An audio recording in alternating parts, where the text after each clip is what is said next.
Starhill Gallery was an existing retail centre for which you created a new entry experience.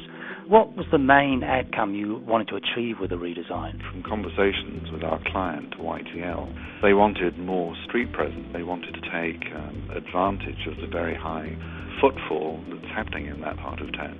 I can't remember the exact numbers, but it's in the millions of people each year that walk up and down the street.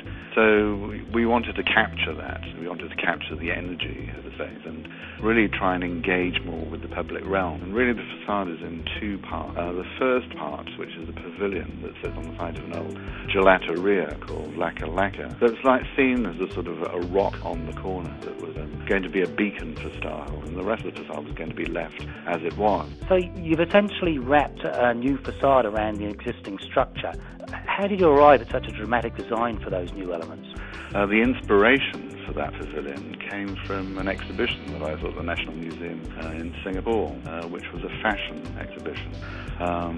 It was about costume, really, and theatrical design. And there was a very interesting sort of exhibit within that exhibition where there are photographs of Greek and Roman statues with diaphanous sort of gowns laid over the torsos. And somebody had written underneath an explanation of the image, and it was called wet drapery. So it seemed to me that there was a sort of synergy between the quality of clothes that were going to be sold in the shops of Starhill and the tailoring, perhaps, of the facade.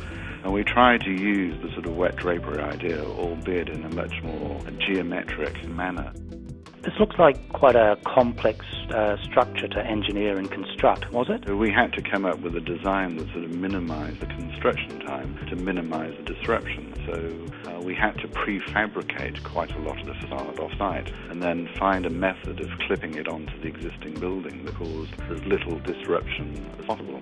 From start to finish, the construction took under 6 months, which is quite extraordinary. So the basic frame was prefabricated, clipped together on site, and then the chassis panel that housed the glazing and the stone were again fabricated off-site and fixed to the main structure, and then the glass or the stone were lifted into position. So it's quite a complex assembly, but it benefits from a lot of early engineering analysis to allow that speed of construction on site.